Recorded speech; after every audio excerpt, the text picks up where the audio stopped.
قال يا قوم أرأيتم إن كنت على بينة من ربي ورزقني منه رزقا حسنا. சமாதானமும் இறுதி தூதரான நபிகள் நாயகம் ஸல்லல்லாஹு அலைஹி வஸல்லம் அவர்கள் மீதும் அவர்களை அப்படியே பின்பற்றி வாழ்ந்த உத்தம சத்திய சஹாபாக்கள், சஹாபிய பெண்மணிகள், தாபியீன்கள், தபா தாபியீன்கள், குறிப்பாக இந்த ரமதானுடைய மாதத்திலே இறைவனை நின்று வணங்கியவாறு அவனிடத்திலே கூலி எதிர்பார்த்தவர்களாக அமர்ந்து கொண்டிருக்கக்கூடிய நம் அனைவரின் மீதும் அல்லாஹுவின் சாந்தியும் சமாதானமும் என்றென்றும் நின்று நிலவட்டுமாக. அல்லாஹுவை எல்லா நேரங்களிலும் பயந்து அஞ்சி வாழும்படி உங்களுக்கும் எனக்கும் நான் முதற்கண் உபதேசம் செய்தவனாக என்னுடைய இந்த உரையினை ஆரம்பம் செய்கின்றேன். அன்பார்ந்த எல்லாமல்ல அல்லாஹ்வின் நல்லடியார்களே, இன்றைக்கு நாம் எதை குறித்து பார்க்க இருக்கின்றோம் என்று சொன்னால், அல்லாஹ்வின் தூதர் ரசூல் ஸல்லல்லாஹு அலைஹி வஸல்லம் அவர்களால் பல சிறப்புகள் சொல்லப்பட்ட, அது மட்டுமில்லாமல் அல்லாஹ் சுப்ஹானஹு தஆலா தனது திருமறை குர்ஆனிலே அவர்களை குறித்து பல சிறப்புகளை சொல்லியிருக்கின்றான். அல்லாஹ்வின் தூதர் ரசூல் ஸல்லல்லாஹு அலைஹி வஸல்லம் அவர்கள் அந்த மக்களை குறித்து எந்த அளவுக்கு சிறப்பித்து சொல்லி காட்டுகின்றார் என்று சொன்னால், கைரல் குரூனி கர்னி சும்மல்லதீன யலூனஹும் சும்மல்லதீன யலூனஹும், மக்களிலேயே சிறந்தவர்கள் யார் என்று சொன்னால் என்னுடைய நூற்றாண்டை சார்ந்தவர்கள், சும்மல்லதீன யலூனஹும் அதற்கு பிறகு அடுத்த நூற்றாண்டை சார்ந்தவர்கள், சும்மல்லதீன யலூனஹும் அதற்கு பிறகு அடுத்த நூற்றாண்டை சார்ந்தவர்கள் என்பதாக அல்லாஹ்வின் தூதர் ரசூல் ஸல்லல்லாஹு அலைஹி வஸல்லம் சொல்லி காட்டுகின்றார்கள். இப்படி இந்த 3 நூற்றாண்டுகளிலே சிறப்பு மிக்கவர்களாக இருக்கின்றார்கள் என்பதாக சொல்லுகின்றார்கள். அதிலும் மிக குறிப்பாக மக்களிலேயே மிகவும் சிறந்தவர்கள் யார் என்று சொன்னால் அல்லாஹ்வின் தூதர் ரசூல் ஸல்லல்லாஹு அலைஹி வஸல்லம் அவர்களால் வார்த்தெடுக்கப்பட்ட அந்த சஹாபாக்கள் தான் மக்களிலேயே மிகவும் சிறந்தவர்களாக, கண்ணியமானவர்களாக இருந்து கொண்டிருக்கின்றார்கள். அது மட்டுமில்லாமல் அல்லாஹ் சுப்ஹானஹு வ தஆலா தனது திருமறை குர்ஆனிலே சொல்லி காட்டும் பொழுது, அன்றைக்கு அவர்கள் செய்த தியாகத்தின் காரணமாக, அன்றைக்கு அவருடைய ஈமானிய உறுதியின் காரணமாக இன்றளவிலும் அல்லாஹ் சுப்ஹானஹு வ தஆலா நம்மிடத்திலே பேச வைத்திருக்கின்றான். அவர்களை குறித்து அல்லாஹ் தனது திருமறை குர்ஆனிலே சொல்லி காட்டும் பொழுது, ரலியல்லாஹு அன்ஹும் வரது அன், நாம் அவர்களை பொருந்தி கொண்டோம், அவர்களும் நம்மை பொருந்தி கொண்டார்கள் என்பதாக அல்லாஹ் சுப்ஹானஹு வ தஆலா அவர்களை குறித்து சொல்லி காட்டுகின்றான். இப்படி நபித்தோழர்களுக்கு பல சிறப்புகள் இருக்கின்றது. இந்த சிறப்புகளை எல்லாம் பெற்றவர்களாகத்தான் இந்த நபித்தோழர்கள் இருந்து கொண்டிருக்கின்றார்கள். நபித்தோழர்கள் என்பது பல நபர்களாக இருக்கின்றார்கள். அவர்களுடைய ஒவ்வொரு வரலாறிலுமே நமக்கு மிகப்பெரிய ஒரு பாடமும் படிப்பினையும் பெற்றுத்தரக்கூடியதாக இருக்கின்றது. அது மட்டுமில்லாமல் அவருடைய வரலாறுகளை படிப்பதின் மூலமாக நம்முடைய ஈமானிய உணர்வை அதிகப்படுத்தக்கூடியதாக இருக்கின்றது. நம்முடைய ஈமானை அதிகரிக்கக்கூடியதாக அவர்களுடைய வரலாறுகள் இருந்து கொண்டிருக்கின்றது. அந்த அடிப்படையில் அல்லாஹ்வின் தூதர் ரசூல் ஸல்லல்லாஹு அலைஹி வஸல்லம் உடைய காலகட்டத்திலே வாழ்ந்த மரணித்த ஒரு நபித்தோழரை குறித்து தான் இன்றைய தினத்திலே பார்க்க இருக்கின்றோம். அந்த நபித்தோழரை பொறுத்த அளவுக்கு பல சிறப்புகள் உடையவர்களாக இருக்கின்றார்கள். எந்த நபித்தோழர்களுக்கும் இல்லாத ஒரு சிறப்பை தனக்கென அந்த சிறப்பை உரித்தாக்கிய அந்த நபித்தோழர், அப்படிப்பட்ட அந்த சிறப்புகளுக்கு உரிமை உடையவர்கள் யார் என்று சொன்னால் ஹாலித் இப்னு வலீத் ரலியல்லாஹு அன்ஹு அவர்களை குறித்து தான் நாம் பார்க்க இருக்கின்றோம். எந்த அளவுக்கு இவர்கள் அந்த சிறப்பை தனக்காக உரித்தாக்கி கொண்டார்கள் என்று சொன்னால், ஹாலித் இப்னு வலீத் ரலியல்லாஹு அன்ஹு அவர்கள் என்று சொன்னாலே நம்முடைய உள்ளங்களுக்கு, நம்முடைய நினைவிலே வரக்கூடிய மிக முக்கியமான விஷயம், அவர்கள் போரிலே மிக சிறப்பு வாய்ந்தவர்களாக, தந்திரமிக்கவர்களாக இருந்தார்கள் என்பதுதான் அவருடைய வரலாறுகளிலே நாம் அதிகமாக தெரிந்திருக்கின்றோம். அவருடைய வரலாறுகளை படித்து பார்க்கும் பொழுது அவருடைய வரலாறுகளில் அவருடைய தனிப்பட்ட வாழ்க்கையில பல விஷயங்களை குறிப்பிடுவதை விட அவர்கள் எந்த அளவுக்கு போரிலே தந்திரமுடையவர்களாக இருந்திருக்கின்றார்கள், எந்த அளவுக்கு போர் செய்திருக்கின்றார்கள் என்பதான் வரலாறுகளிலே அதிகமாக குறிப்பிட்டிருக்கின்றார்கள். அது மட்டுமில்லாமல் அவர்களுக்கென ஒரு புனை பெயரையும் அல்லாஹ்வின் தூதர் அவர்களுக்கு சொந்தமாக்கினார்கள்.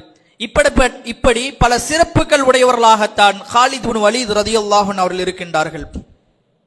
காலித் இப்னு வலீத் ரலியல்லாஹு அன்ஹு அவர்கள் எங்க பிறக்கிறாங்க அப்படின்னு பார்க்கும் பொழுது, மக்காவிலே பனு மக்சூம் என்று சொல்லப்படக்கூடிய அந்த குலத்திலே காலித் இப்னு வலீத் ரலியல்லாஹு அன்ஹு அவர்கள் பிறக்கின்றார்கள். பிறந்ததற்கு பிறகு அவருடைய இளமை பருவத்தை எப்படி கழிக்கின்றார்கள் என்றால், இந்த இளமை பருவத்திலிருந்தே அவர்கள் அந்த போருக்குண்டான தந்திரங்களை கற்றுக்கொள்ளக்கூடியவர்களாக, தொலைநோக்கு சிந்தனையுடையவர்களாக, போரிலே எப்படி எதிரிகளை வெல்ல வேண்டும் என்ற அந்த நுணுக்கங்களை தெரிந்தவர்களாகத்தான் காலித் இப்னு வலீத் ரலியல்லாஹு அன்ஹு அவர்கள் இருந்தார்கள். இப்படி இந்த நுணுக்கங்களை எல்லாம் தெரிந்ததன் காரணமாக பல போர்களிலே அவருடைய தலைமையிலே அனுப்பக்கூடியவர்களாக காலித் இப்னு வலீத் ரலியல்லாஹு அன்ஹு அவர்கள் இருக்கிறாங்க. அவர்கள் இஸ்லாமிய மார்க்கத்தை ஏற்றுக்கொள்வதற்கு முன்னால் இஸ்லாத்திற்கு மிகப்பெரிய ஒரு எதிரியாக காலித் இப்னு வலீத் ரலியல்லாஹு அன்ஹு அவர்கள் இருந்து கொண்டிருந்தார்கள். எந்த அளவுக்கு என்று சொன்னால், எப்படியாவது இந்த இஸ்லாமிய மார்க்கத்தை அழிக்க வேண்டும், இந்த இஸ்லாமிய மார்க்கத்தை பின்பற்றக்கூடியவர்கள் யாரும் இருக்கக்கூடாது என்பதற்கான பல திட்டங்களை தீட்டினார்கள். அதற்கு பல போர்களையும் இஸ்லாமியர்களுக்கு எதிராக அவர்கள் போர் தொடுத்தார்கள் என்பது வரலாறுகளிலே பார்க்க முடிகின்றது. அதிலே மிக முக்கியமாக ஒரு வரலாறு இருக்கும் என்று சொன்னால் உஹது போர். அந்த உஹது போரிலே முஸ்லீம்களுடைய கரங்களிலே வெற்றி பக்கத்தில் வரக்கூடிய அந்த சமயத்தில் முஸ்லீம்களுக்கு மிகப்பெரிய ஒரு சேதத்தை உருவாக்கியவர், மிகப்பெரிய ஒரு சேதத்தை ஏற்படுத்தியவர் யார் என்று சொன்னால் இந்த காலித் இப்னு வலீத் ரலியல்லாஹு அன்ஹு அவர்களாகத்தான் இருந்து கொண்டிருக்கின்றார்கள். முதல்ல ஆரம்பத்தில் உஹது போருடைய ஆரம்பத்தில் இஸ்லாமியர்கள் எதிரிகளை அடித்து முன்னோக்கி செல்லக்கூடியவர்களாக இருந்தார்கள். வெற்றி அவர்களுடைய கரத்தின் பக்கம் இருந்து கொண்டிருந்தது. அவர்கள் எல்லாம் புறமுதல் காட்டி ஓடக்கூடிய சமயத்தில் அல்லாஹ்வின் தூதர் ரசூல் ஸல்லல்லாஹு அலைஹி வஸல்லம் அவர்கள் ஒரே ஒரு கூட்டத்தை மட்டும் என்ன செஞ்சிருந்தாங்கன்னா, மலை மீது நிக்க வைத்திருந்தாங்க.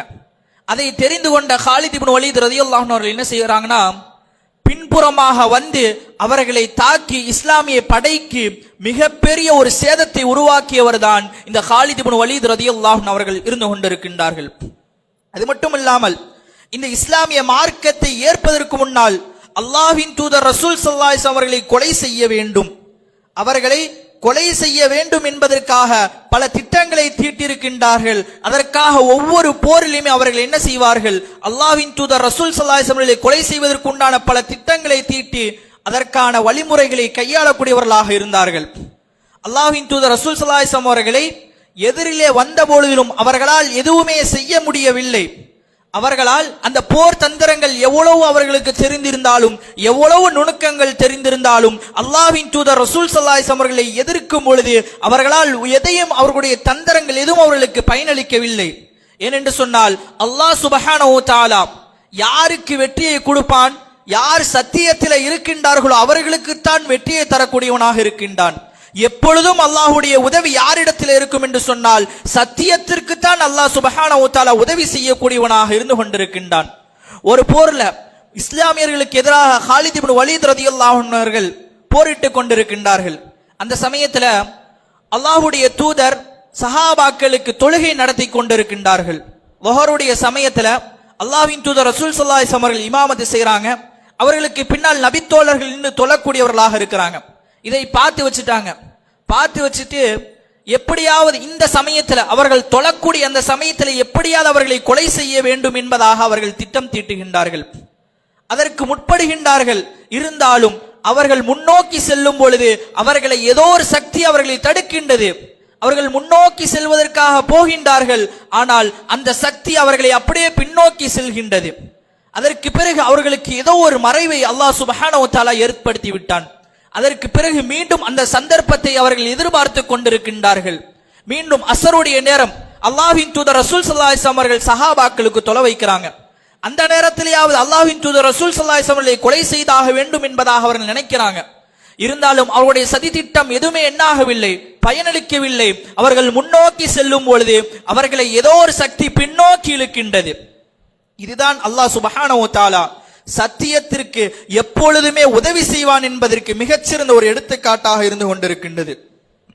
அன்பார்ந்த எல்லாம் அல்ல அல்லாஹ்வின் நல்லடியார்களே, அதற்கு பிறகு காலித் இப்னு வலீத் ரலியல்லாஹு அன்ஹு அவர்கள் ஒரு குழப்பத்திலே இருக்கிறாங்க. அந்த போருக்கு பிறகு என்ன செய்யறாங்க அப்படின்னு சொன்னோம்னா, நம்ம இங்கிருந்து வேற ஏதாவது நாட்டுக்கு போயிடுவோம், அந்த நாட்டில் போய் நம்ம வாழுவோம் அப்படின்னு அவர்களுக்கு குழப்பமான ஒரு நிலைமையில இருக்கிறாங்க.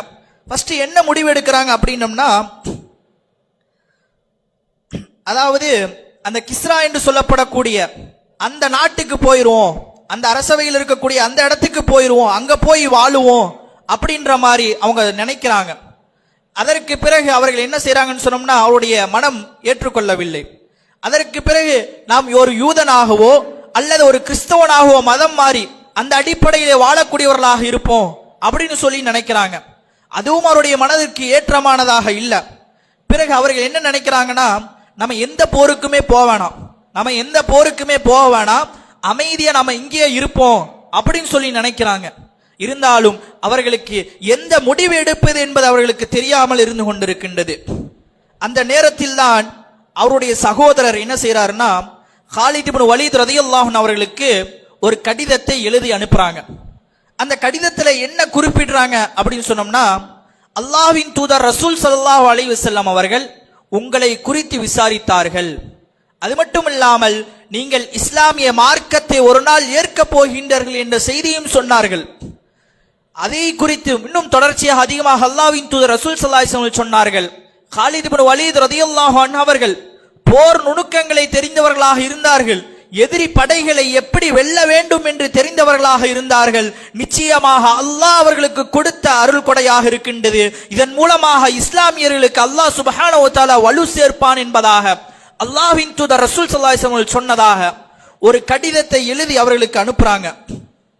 அந்த கடிதத்தை படிச்சு பார்த்துட்டு இவர்களுக்கு ஒரே யோசனை, அல்லாஹ்வின் தூதர் ரசூல் ஸல்லல்லாஹு அலைஹி வஸல்லம் அவர்கள் என்ன பத்தி விசாரிச்சாங்களா, நான் இஸ்லாமிய மார்க்கத்தை ஏற்றுக்கொள்வேன் என்று சொன்னாங்களா அப்படின்னு அவருடைய சிந்தனையில ஓட்டமாக இருந்து கொண்டிருக்கின்றது. அது மட்டும் இல்லாமல் அந்த சமயத்தில் அல்லாஹ் சுப்ஹானஹு வ தஆலா என்ன செய்தானா, அவர்களுக்கு ஒரு கனவையும் ஏற்படுத்துகின்றான். எப்படிப்பட்ட கனவு அப்படின்னா, ஒரு குகையில காத்தோட்டம் இல்லாத அது ரொம்ப இருட்டா இருக்கக்கூடிய அந்த குகையில இருந்து வெளிச்சத்தின் பக்கம் வரக்கூடிய பச்சை பசேரென புல்கள் இருக்கக்கூடிய அந்த இடத்துக்கு வருவதை போல உண்டான ஒரு கனவை அவர்கள் காண்கின்றார்கள்.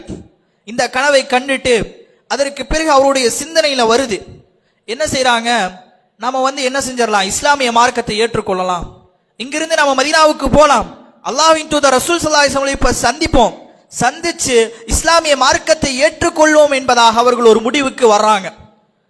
தான் மட்டும் போனால் போதாது, எனக்கு யாராவது என்னோடு துணை இருக்க வேண்டும், தனியா போனா எனக்கு சரி வராது, அதனால என்னோடு யாராவது துணைக்கு வரணும் அப்படின்னு சொல்லி நினைக்கிறாங்க.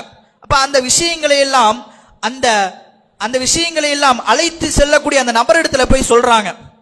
அவர்களோடு அழைத்து செல்வதற்காக யாரை தேர்வு செய்தார்கள் என்று சொன்னால், உஸ்மான் இப்னு தல்ஹா ரலியல்லாஹு அன்ஹு அவர்களை இந்த விஷயங்களை அவர்களிடத்துல போய் சொல்றாங்க. சொல்லிட்டு இந்த மாதிரி நான் இஸ்லாமிய மார்க்கத்தை ஏற்றுக்கொள்றேன், நான் அல்லாஹ்வின் தூதர் ரசூல் ஸல்லல்லாஹு அலைஹி வஸல்லம் சந்திக்க போறேன், அதனால என்னோட வாங்க அப்படின்னு சொல்லி இந்த விஷயங்களை எல்லாம் சொன்ன உடனே அவரும் என்ன செய்யறாருன்னா ஏற்றுக்கொள்கின்றார்.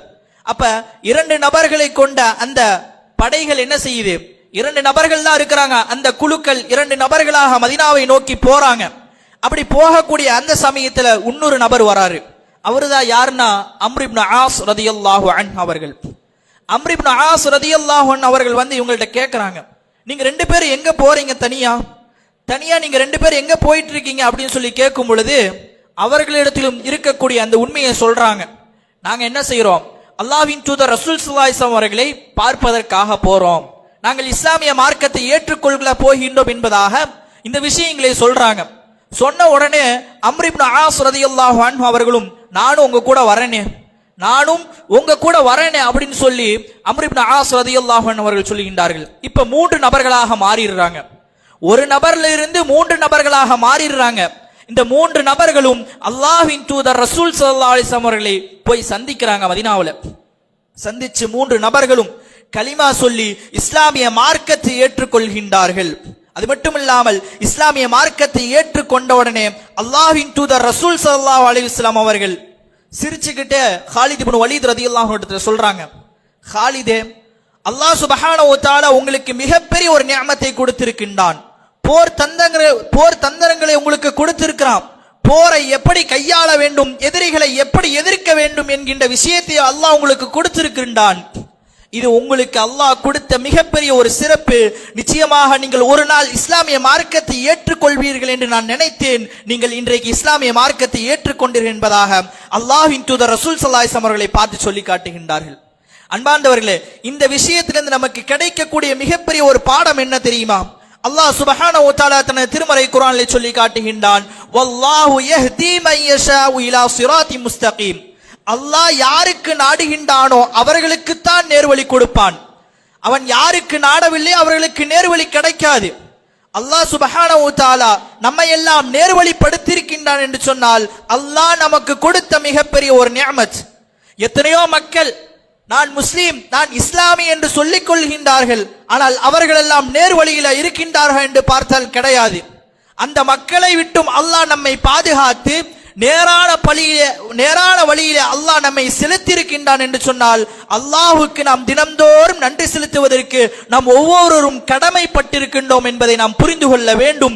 ஒவ்வொரு நேர தொழுகையிலும் சரி அல்லாஹுக்கு நாம் நன்றி செலுத்த வேண்டும். இறைவா, நான் மரணிக்கும் பொழுதும் நேரான பாதையிலே மரணிக்கக்கூடியவனாக இருக்க வேண்டும் என்கின்ற இந்த பிரார்த்தனையை கேட்க வேண்டும். இதிலிருந்து நமக்கு கிடைக்கக்கூடிய மிகப்பெரிய ஒரு பாடமாக இருந்து கொண்டிருக்கின்றது. அன்பார்ந்த எல்லாம் அல்ல அல்லாஹ்வின் நல்லடியார்களே, அதற்கு பிறகு காலித் இப்னு வலீத் ரலியல்லாஹு அன்ஹு அவர்கள் அல்லாஹ்வின் தூதர் ரசூல் ஸல்லல்லாஹு அலைஹி வஸல்லம் சொல்றாங்க, அல்லாஹ்வின் தூதரே, நான் இஸ்லாமிய மார்க்கத்தை ஏற்றுக்கொள்வதற்கு முன்னால் உங்களுக்கு பல துன்பங்களை கொடுத்திருக்கிறேன், பல கஷ்டங்களை கொடுத்திருக்கிறேன். அதனால நீங்க என்ன செய்யுங்க, எனக்காக அல்லாஹ்விடத்திலே பாவ மன்னிப்பு தேடுங்கள் என்பதாக சொல்றாங்க. சொன்ன உடனே அல்லாஹ்வின் தூதர் ரசூல் ஸல்லல்லாஹு அலைஹி வஸல்லம் சொல்கின்றார்கள், நீங்கள் இஸ்லாமிய மார்க்கத்தை ஏற்ற உடனே அதற்கு முன்னால் நீங்கள் என்ன தவறுகளை எல்லாம் செய்தீர்களோ அதுவெல்லாம் மன்னிக்கப்பட்டு விடும் என்பதாக அல்லாஹ்வின் தூதர் ரசூல் ஸல்லல்லாஹு அலைஹி வஸல்லம் சொல்லுகின்றார்கள். அதற்கு பிறகு மீண்டும் வலியுறுத்துகின்றார்கள், அல்லாஹ்வின் தூதரே, எனக்காக நீங்க பிரார்த்தனை செய்யுங்க, எனக்காக அல்லாஹ்விடத்திலே பாவ மன்னிப்பு தேடுங்க அப்படின்னு சொன்னதற்கு இணங்க அல்லாஹ்வின் தூதர் ரசூல் ஸல்லல்லாஹு அலைஹி வஸல்லம் அவர்களுக்காக பிரார்த்தனை செய்கின்றார்கள். இறைவா, காலிதுடைய அந்த பாவங்களை மன்னிப்பாயாக என்பதாக அல்லாஹ்வின் தூதர் ரசூல் ஸல்லல்லாஹு அலைஹி வஸல்லம் அவர்கள் பிரார்த்தனை செய்கின்றார்கள். அதற்கு பிறகு அப்படியே இஸ்லாமிய மக்களோடு பயணிக்கக்கூடியவர்களாக இருந்து கொண்டிருக்கின்றார்கள். காலித் இப்னு வலீத் ரலியல்லாஹு அன்ஹுடைய அந்த வரலாறு என்பது மிகப்பெரிய ஒரு தாக்கத்தை ஏற்படுத்தியது. அன்றைக்கு மட்டுமில்ல, இன்று வரைக்கும் எல்லா மக்களிடத்திலேயும் மிகப்பெரிய ஒரு தாக்கத்தை ஏற்படுத்தியது என்றுதான் சொல்ல வேண்டும். ஏனென்று சொன்னால் அந்த அளவுக்கு அவர்களுடைய போர் தந்திரங்கள் இருந்தது. அந்த போர் தந்திரங்கள் இன்றளவிலும் கடைபிடிக்கக்கூடியதாக இருந்து கொண்டிருக்கின்றது. பல நபர்களுக்கு எதிராக, பல நாடுகளுக்கு எதிராக போர் புரியும் பொழுது இந்த தந்திரங்களை வைத்துதான் போர் செய்யக்கூடிய எத்தனையோ நபர்கள் இருந்து கொண்டிருக்கின்றார்கள். எத்தனையோ நபர்கள் இருந்து கொண்டிருக்கின்றார்கள். அதில் மிகவும் குறிப்பாக ஜெர்மன் நாட்டு படைத்தளபதி அவர்களிடத்தில் கேட்கப்படுகின்றது. அவங்க யார் அப்படின்னா ஜெனரல் அரேன் என்று சொல்லப்படக்கூடிய ஒரு நபர். அவங்க ஒரு நாட்டுக்கு எதிராக போர் புரிந்து அவர்கள் வெற்றி கொள்றாங்க. அப்படி வெற்றி கொள்ளும் பொழுது அவங்களிடத்துல கேட்கிறாங்க, நீங்க எப்படி வெற்றி பெற்றீங்க அப்படின்றதுக்கு உண்டான செய்திகள் எல்லாம் கேட்கும் பொழுது அவர்கள் சொல்கின்றார்கள், காலித் பின் வலீத் ரலியல்லாஹு அன்ஹு அவர்கள் எப்படி ரோம பேரரசை வீழ்த்தினார்களோ, பெரும் படையை கொண்ட அந்த பேரரசை வீழ்த்தினார்களோ, யாரும் அந்த படையை வீழ்த்த முடியாது என்று எண்ணிக்கொண்டிருந்தார்கள். அந்த சமயத்தில் வீழ்த்தினார்கள். அப்படிப்பட்ட அந்த தந்திரங்களை தான் நான் கையாண்டேன் என்பதாக சொல்லி காட்டுகின்றார்கள். அப்ப அந்த அளவுக்கு அவருடைய அந்த போர்னுடைய நுணுக்கங்கள் தெரிந்தவர்களாக, அவர்களுடைய அந்த தந்திரங்களை இன்றளவிலும் பயன்படுத்தக்கூடியவர்களாக இருந்து கொண்டிருக்கின்றார்கள். அதற்கு பிறகு காலித் பின் வலீத் ரலியல்லாஹு அன்ஹு அவர்கள் இஸ்லாமிய மார்க்கத்தை ஏற்றதற்கு பிறகு முதலில் அவர்கள் கலந்து கொண்ட போர் என்னன்னா முஅத்தா போராக இருந்து கொண்டிருக்கின்றது. இந்த போர் எங்க நடந்தது அப்படின்னா, இன்றைக்கு சிரியாவில் இருக்கக்கூடிய அந்த பகுதியில முஅத்தா என்று சொல்லப்படக்கூடிய அந்த இடத்துல தான் இந்த போர் நடக்குது. இந்த போர்ல முஸ்லிம்களுடைய படையில எத்தனை நபர்கள் இருக்காங்கன்னா 3000 நபர்கள் தான் இருக்கின்றார்கள். எதிரி படையில 2 லட்சம் நபர்கள் இருக்கின்றார்கள். ஒரு மிகப்பெரிய ஒரு படையை எதிர்க்க வேண்டிய அந்த நேரத்திலே இஸ்லாமிய படை இருந்து கொண்டிருக்கின்றது. அல்லாஹ்வின் தூதர் ரசூல் ஸல்லல்லாஹு அலைஹி வஸல்லம் அவர்கள் என்ன செய்கின்றார்கள், இந்த படையை எதிர்ப்பதற்காக 3 தளபதிகளை நியமிக்கின்றார்கள். அதிலே முதலாவது தளபதியாக ஸைத் பின் ஹாரிஸ் ரலியல்லாஹு அன்ஹு அவர்கள் மரணம் அடைந்து விட்டால் ஜாஃபர் பின் அபி தாலிப் ரலியல்லாஹு அன்ஹு அவர்களும் மரணம் அடைந்து விட்டால் அப்துல்லா இப்னு ரபாஹா ரலியல்லாஹு அன்ஹு அவர்கள், இப்படி இந்த 3 நபர்களை அல்லாஹ்வின் தூதர் ரசூல் ஸல்லல்லாஹு அலைஹி வஸல்லம் அவர்கள் நியமித்து விடுகின்றார்கள். அப்ப நியமித்து விட்டு அவர்கள் போருக்கு போறாங்க. போருக்கு போய் முதலாவதாக படை தளபதியாக ஸைத் பின் ஹாரிஸ் ரலியல்லாஹு அன்ஹு அவர்கள் இஸ்லாமிய படையினுடைய தளபதியாக மாறி இஸ்லாமிய கொடியை ஏந்தியவாறு போர் செய்கின்றார்கள். அவர்கள் அந்த போரிலே வீர மரணம் அடைகின்றார்கள். அதற்கு பிறகு அந்த கொடியை ஜாஃபர் இப்னு அபீ தாலிப் ரலியல்லாஹு அன்ஹு அவர்கள் எடுத்துக்கொண்டு அந்த பொறுப்பை தன்னிடத்தில் வைத்துக் கொண்டு அவர்களுக்கு எதிராக என்ன செய்கின்றார்கள்? போர் செய்கின்றார்கள். அவர்களும் மரணம் அடைந்து விடுகின்றார்கள். அதற்கு பிறகு அப்துல்லா இப்னு ரபாஹா ரலியல்லாஹு அன்ஹு அவர்கள் என்ன செய்கின்றார்கள்? அந்த கொடியை ஏந்தி அந்த மக்களுக்கு எதிராக போர் செய்கின்றார்கள். அவர்களும் மரணம் அடைந்து விடுகின்றார்கள். இதற்கு பிறகு அல்லாஹ்வின் தூதர் ரசூல் ஸல்லல்லாஹு அலைஹி வஸல்லம் முதலிலேயே சொன்னார்கள்.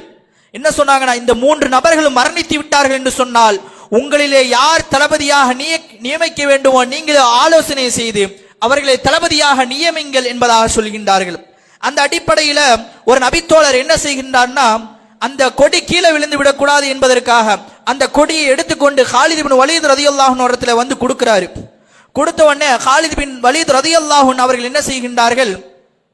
இந்த பொறுப்பு எனக்கு வேணாம், இந்த பொறுப்பு எனக்கு வேணாம், என்னை விட சிறந்தவர்கள் எத்தனையோ மக்கள் இருக்கிறாங்க, அவங்கள்ட்ட போய் கொடுங்க அப்படின்னு சொல்றாங்க. போருடைய நிலைமையோ மிக மோசமாக ஆகிவிட்டது. போரை கடுமையாக எதிர்க்க வேண்டிய ஒரு சூழ்நிலையில் இருந்து கொண்டிருக்கின்றார்கள். எப்படி எதிர்ப்பது என்று தெரியாத நிலையிலே முஸ்லிம் படைகள் இருந்து கொண்டிருக்கின்றது. அந்த நேரத்தில் சஹாபாக்கள் இடத்துல கேட்கின்றார்கள், காலித் பின் வலீத் ரலியல்லாஹு அன்ஹு அவர்கள் உங்களுக்கு படை தளபதியாக நியமித்தால் நீங்கள் அதை ஏற்றுக்கொள்வீர்களா என்று கேட்ட உடனே சஹாபாக்கள் எல்லாம் என்ன செய்தார்கள் என்று சொன்னால், அவர்கள் முழு மனதோடு அவர்களை படை தளபதியாக நீங்கள் நியமித்தீர்கள் என்று சொன்னால் எங்களுக்கு சந்தோஷம்தான், நாங்கள் ஏற்று நடப்போம் என்பதாக அவர்கள் சொல்கின்றார்கள். உடனே காலித் பின் வலீத் ரலியல்லாஹு அன்ஹு அவர்கள் அந்த பொறுப்பை ஏற்கின்றார்கள். அந்த பொறுப்பை ஏற்று மிக கடினமான அந்த போர், இஸ்லாமியர்களோ 3000 நபர்கள் தான் இருக்கின்றார்கள், எதிரி படையோர் 2 லட்சம் நபர்கள் இருந்து கொண்டிருக்கின்றார்கள். இந்த சமயத்திலே அவர்களை எதிர்க்க வேண்டும், அவர்களுடைய போர் தந்திரங்களை பயன்படுத்துகின்றார்கள். அப்ப அந்த இஸ்லாமிய படைகளிடத்திலே காலித் பின் வலீத் ரலியல்லாஹு அன்ஹு அவர்கள் வழி நடத்துகின்றார்கள். அந்த படையிலே சொல்றாங்க, கொஞ்ச நபர்கள் நீங்கள் என்ன செய்யணும், ஓரமா ஒதுங்கி பதுங்கி இருக்கணும். அந்த பதுங்கி இருக்கக்கூடிய அந்த சமயத்துல உங்களுக்கு சரியான நேரம் கிடைக்கும் பொழுது படைக்குள்ளாக வந்து சேர்ந்து விட வேண்டும் அப்படின்னு ஒரு சில படைகளை மாறி மாறி நீங்கள் வர வேண்டும் என்பதாக கட்டளையிடுறாங்க. எதற்காக என்று சொன்னால், எதிரி படை இந்த இஸ்லாமியர்கள் மீது அச்சம் கொள்ள வேண்டும்.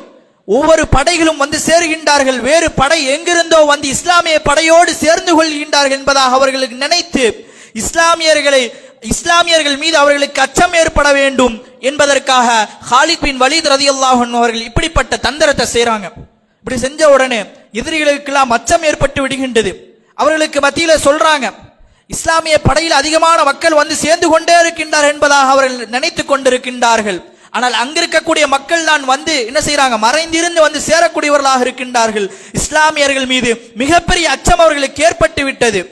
அது மட்டும் இல்லாமல் அந்த போரிலே காலித் பின் வலீத் ரலியல்லாஹு அன்ஹு அவர்கள் மிக கடுமையாக போர் செய்தார்கள். கிட்டத்தட்ட அவர்களுடைய வாள்கள் எல்லாம் உடைந்து விட்டது. அந்த போரிலே அவர்கள் 9 வாள்களை பயன்படுத்தினார்கள் என்பதாக வரலாறுகளில் குறிப்பிடுகின்றார்கள். மேலும் அந்த எதிரி படையிலே இஸ்லாமியர்கள் மீது அச்சம் ஏற்பட்டு விட்டது. அவர்களெல்லாம் கதிகலங்க ஆரம்பித்து விட்டார்கள். நமக்கு தோல்வி வந்துவிடுமோ என்று பயம் ஆரம்பித்து விட்டது. அவர்களுக்கு மிகப்பெரிய ஒரு படையாக இருக்கின்றது. இருந்தாலும் இந்த தந்திரத்தின் மூலமாக அவர்கள் பயப்பட ஆரம்பித்தார்கள். அதற்கு பிறகு இஸ்லாமியர்களுக்கு வெற்றியாகத்தான் இருந்தது என்பதை அந்த வரலாறின் மூலமாக பார்க்க முடிகின்றது. அன்பார்ந்த எல்லாம் அல்ல அல்லாஹ்வின் நல்லடியார்களே, ஒரு முஸ்லீமை பொறுத்த வரைக்கும் எல்லா நிலைகளிலும் அவன் சரியான முறையிலே கையாளக்கூடியவனாக இருக்க வேண்டும், தொலைநோக்கு சிந்தனை உடையவனாக இருக்க வேண்டும் என்பதுதான் இந்த விஷயம், இந்த வரலாறு நமக்கு சொல்லி காட்டுகின்றது.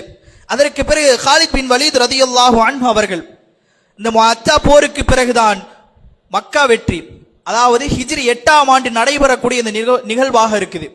இந்த மக்கா வெற்றியின் போது காலித் பின் வலீத் ரலியல்லாஹு அன்ஹுடைய தலைமையில அல்லாஹ்வின் தூதர் ரசூல் ஸல்லல்லாஹு அலைஹி வஸல்லம் அவர்கள் ஒரு சில கோத்திரத்தை சேர்த்து அவருடைய தலைமையில அனுப்புறாங்க. நீங்க மக்காவுக்கு போங்க. மக்காவுக்கு போகும் பொழுது என்ன செய்யணும் அப்படின்னா, அங்க போய் நீங்க உடனடியாக போர் செய்யக்கூடாது.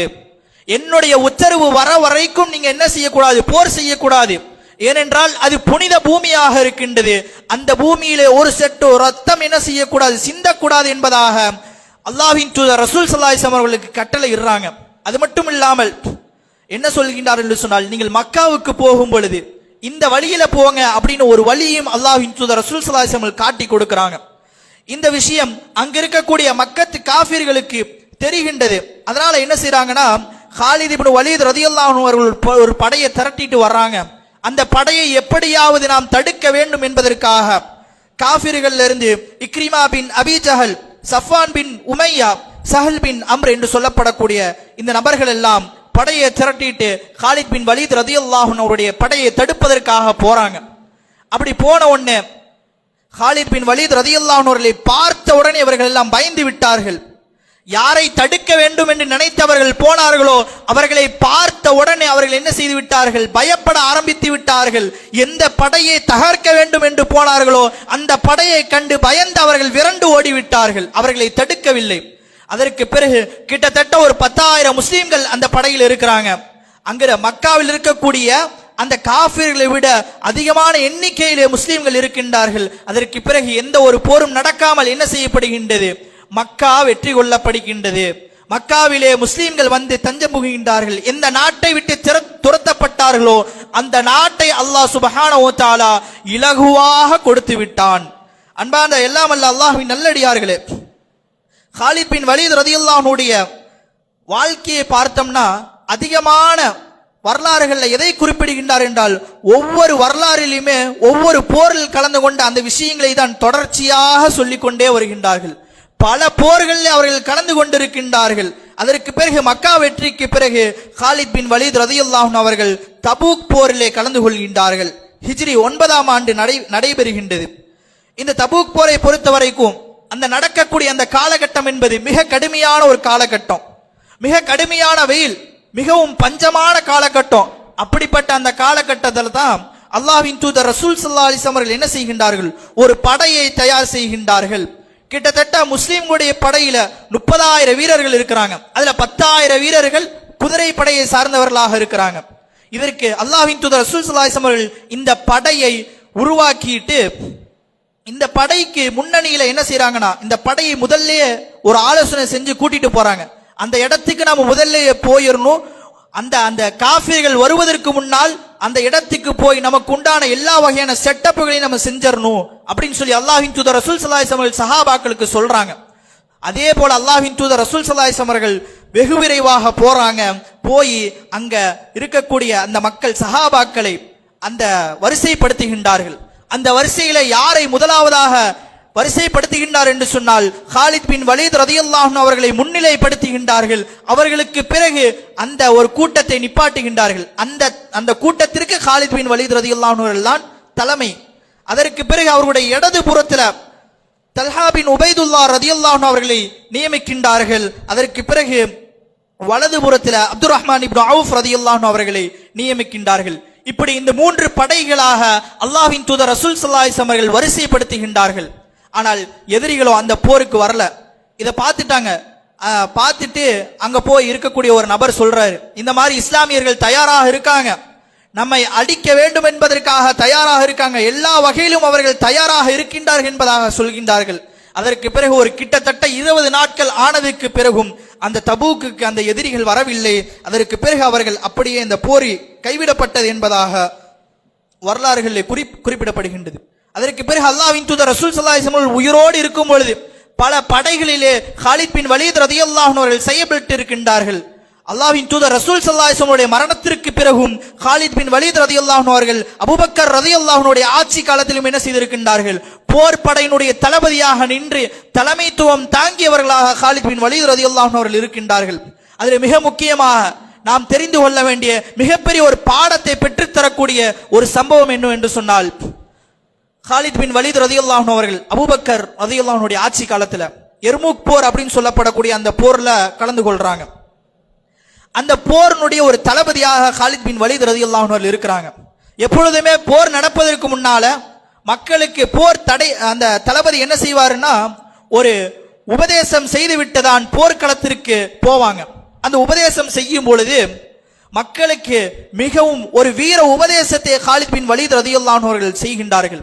அந்த மக்கள் எல்லாம் அந்த உபதேசத்தை கேட்டவுடனே நான் இந்த போரிலே வீர மரணம் அடைய வேண்டும் என்பதாக எல்லா நபித்தோழர்களும் ஆசைப்பட ஆரம்பித்தார்கள். அந்த நேரத்தில் ஒரு நபர் அபு உபைதா இப்னு ஆமிர் அல் ஜர்ராஹ் ரலியல்லாஹு அன்ஹு அவரிடத்துல போய் கேட்கறாங்க, நான் இந்த போர்ல மரணம் அடைஞ்சிட்டா அல்லாஹ்வின் தூதர் ரசூல் ஸல்லல்லாஹு அலைஹி வஸல்லம் போய் நான் என்ன சொல்லணும் அப்படின்ற மாதிரி கேட்கும் பொழுது அப்துல்லா இப்னு ஆமிர் இப்னு ஜர்ராஹ் ரலியல்லாஹு அன்ஹு சொல்கின்றார்கள், இந்த போர் புலிகள் இந்த போர்ல வீர தியாகிகளுக்கு சொல்லப்பட்ட அந்த கட்டளைகள் நிறைவேற்றப்பட்டு விட்டது என்பதாக நீங்கள் அல்லாஹ்வின் தூதர் ரசூல் ஸல்லல்லாஹு அலைஹி வஸல்லம் சந்திக்கும் பொழுது சொல்லுங்கள் என்பதாக சொல்லி காட்டுகின்றார்கள்.